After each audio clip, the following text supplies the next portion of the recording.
Kevin, Alien is back in a big way. Last year, we got Alien Romulus, which I know you're a fan of, and now we have Alien Earth coming to streaming. With Alan Tudyk?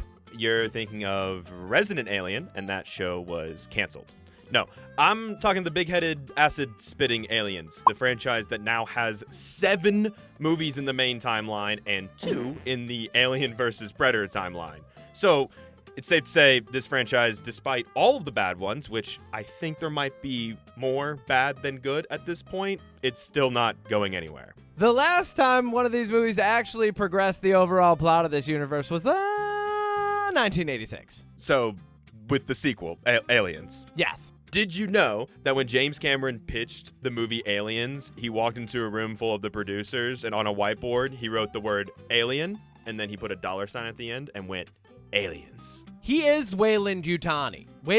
He has superimposed himself in this universe as a giant corporation that owns the galaxy. And then he made Avatar, which is like the highest grossing movie of all time. Well, he just wants to be deep in water or deep in space, man. One thing I always do on this channel when talking about a movie is we usually go over the plot. But I figured we could try something a little different today since you're here. Yes, we're going to read the serialized comic and describe the pictures for everyone who's watching this because we can't put them up for copyright reasons. I was thinking you could summarize the plot of this movie in magnum opus fashion, but you would do it in like 60 seconds. Oh my god, fine. Fuck. Okay, so it's 200 years in the future, and we're not supposed to know that yet. But big tech has taken over big cloning in a big way, and Weyland-Yutani has assembled a multicultural mix of Dr. Frankensteins and shot them out into space, where they cloned the now centuries-famous, talented Miss Ripley. But look out, because they're also breeding xenomorphs and pulling an interstellar Jeffrey Epstein with cryosleep pods. So, some mercs show up. And then a deal goes bad, but in space. And then they gotta work with the Ripley clone to pull off a half Die Hard, half Escape from LA, but in space. And then there's also 13 xenomorphs, somebody counted them, probably one of the Frankenstein doctors, and a weird alien hybrid thingy that's looking for its mom, but, well, no, those are always in space. So, but in space. Oh, they're doing a human centipede? They're doing a human xenopede in space. Love your summary. I'm not sure if can we say Jeffrey Epstein? You know what? Jeffrey Epstein will actually help us get on the algorithm.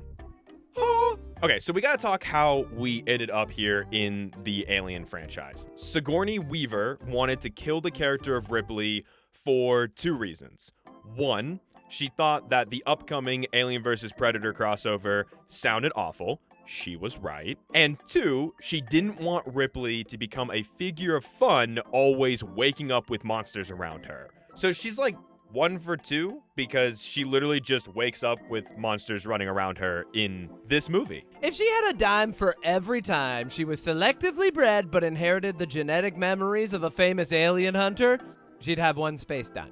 Which is worth 1 hay penny? Probably. Which leads me to the question, why are all the future doors unlocked by breathing on them? Breath doors. It's the way of the future from Weyland-Yutani. Your breath, our locks. So how do you feel this movie affects the Alien franchise's lore? Because this is set 200 years after the events of the first 4 Alien movies, because we have to include Romulus in there, and the first 3 kind of take place roughly around the same time. I feel the same way I think everybody who ever did anything involved with this movie feels about it. I feel no ways, and if someone asks me about it, I'm just gonna go, what? That's my character. I'm the trash man. I come out, I throw trash all over the ring. I guess at that point, it doesn't really matter what you set before this, because this story is completely isolated, set on a ship in space, surrounded by nobody, and all the ship does is crash on a really bad CGI-looking Earth. I think they definitely played the safe game with this one, and they put them as far in space as possible and as far away from mainline plots as possible. But also, it does feel like they were hoping for people to still be into this idea. You know, one thing that's pretty noticeable in this movie is kind of how bad the writing really is. Very on the nose, with all the Mad Lab Mad Libbers, aka the geneticists, but the character that highlights this the most is the General. He just shows up as a reskin of J. Jonah Jameson, ready to shut everybody's shit down. He's also like 5 times as hairy as Jonah Jameson. Like, there's that one shot where he wakes up and that man's got some thick hair. Yes, I think he was a clone of a xenomorph, but specifically a very hairy one. One of the stupidest lines in this movie that I kind of loved was when somebody asks Ripley, "I thought you were dead," and she responds with, "Yeah, I get that a lot." How do you get that a lot? You're a clone who just woke up on a ship with 0 human contact till now. They just wrote that line to make her sound tough without even thinking about what the implications were. I mean, earlier than that, she even says, "Who do I have to fuck to get off this boat?"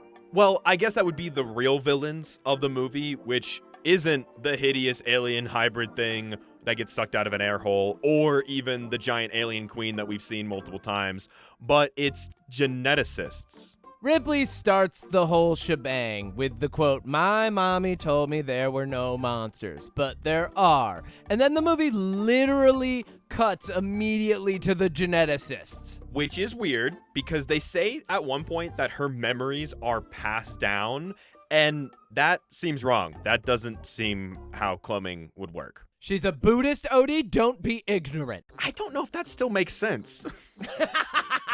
I mean, it is a little weird that the aliens treat Ripley as their mom, like at the end when she's really close to the hybrid baby monster. Like, she's too close. Like, you should get away from that thing because it literally swatted the alien queen's head off moments ago, and it's slimy. That's gross. Way too close. Which, yeah, how do you feel about the ending to this movie? Do you think the weird alien hybrid thing is a good final boss? Yes. Strong as fuck? Absolutely. Menacing? In the same way that a toddler realizing that they don't get the McDonald's toy is menacing. I mean, I think if there were a final boss to this movie, it should have been that one xenomorph that tried out for the Olympic swimming team. That one was fucking scary. Yeah, honestly, the underwater scene is probably my favorite bit in this. Seeing the xenomorph swim is really cool because that is fucking terrifying. I also like that scene gives us a moment where we get the alien take on the Jaws riff in the minor third. I do like that inclusion, but is there enough aliens killing people in this movie? Because almost immediately they sound the alarm to evacuate, and most of the soldiers that would have been the cannon fodder escape. I mean, this is more of an Escape the Monster film where the once familiar ship becomes more of a space terror maze, and one by one the aliens pick off the remaining humans. And the fact that 4 out of 10 of the remaining humans, well, really 8 minus the Ripley clone and the Winona bot, are more than enough when you consider the fact that the original Alien movie, there's only a total of 7 or 8 crew members to begin with. I would agree with that. I definitely think it's more of a escape the aliens rather than fight the aliens, which is kind of what Aliens is about. Also, I realize now having the second one in this franchise be called Aliens and the first one be called Alien makes talking about the first and second one while also talking about Alien and Aliens in the movies makes it a little difficult. Absolutely. It's very confusing. I forgot which movie we're covering. Prometheus, obviously. Ah, yes. Michael Fassbender.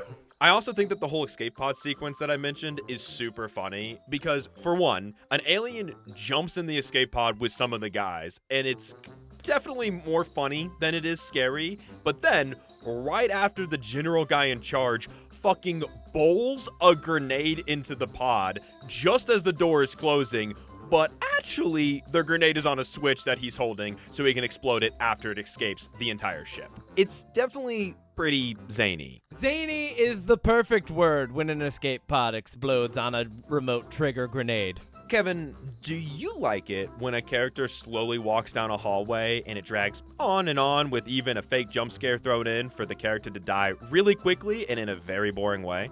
I say this from my heart of hearts. I love it! Well, I got good news for you because that happens in this movie. Great! But speaking of the villains, I don't think their plot is really that great. Most of what the soldier people are doing on the ship is just cloning Ripley to make the aliens more obedient, and then they can be used as weapons by the government. Of course, because the enemy the whole time was the powers that be. Salute to the flag of independent anarchy. Which leads me to ask you the question, did Jurassic World rip off the idea that the government would take a super dangerous animal that only wants to kill things and then try to tame said animal for it to only not work? Are you asking me if a government would attempt to take a seemingly uncontrollable superweapon and attempt to control it?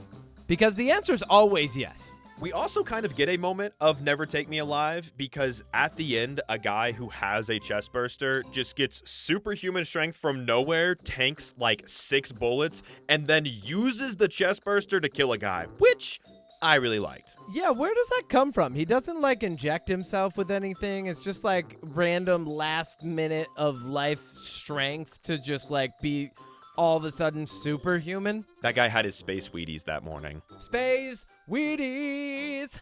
Okay, Kevin, now it's time for my favorite part of these videos, is where I tell you some fun facts. Woo! Fun facts. At one point in this movie, we see the Space Antique Roadshow as the mercenaries are just watching it on the space station. Yeah, it turns out in the future that there is no black market for arms. There's just the HGTV market for arms. Which includes a 1-800 number that you can call and just order black market things on TV. I feel like the whole thing's run by Martha Stewart's head in a jar. Just like Futurama. Exactly. Sigourney Weaver was paid $11 million for this movie, which was the entire budget of the very first Alien film. Well, she's earned it. I mean, if you're gonna play a clone, and she does a phenomenal job playing a very confused, born for the first time not too long ago Ripley, who has to somehow come out of a weird satin cocoon in the beginning and then turn into her own version of space future Bruce Willis within 15 minutes. That's a lot to ask of an actress. I do think that Sigourney Weaver crushes it in this, and actually, she made that basketball shot where she isn't looking, and that's Ron Perlman's actual reaction to her making that. In real time! And speaking of Ron Perlman, he nearly drowned while filming the underwater sequence in this movie, and at one point, when trying to resurface, he hit his head on a sprinkler that was in the ceiling, knocking him out cold, and he was rescued by another film crew member. Isn't that fun? This sounds a lot like James Cameron's The Abyss. Or James Cameron's Titanic. Yes, or that, with Ron Perlman. I could imagine Ron Perlman being king of the world in that. I could, or him playing a violin as a ship crashes into the ocean. Well, Kevin, that will do it for Alien 4, aka Alien Resurrection, aka Alien 5, because Alien Romulus is in between Alien and Aliens. Yes, it will. I have one final thought. Who's hotter in this film? Winona bot or Ripley clone? 1, 2, 3.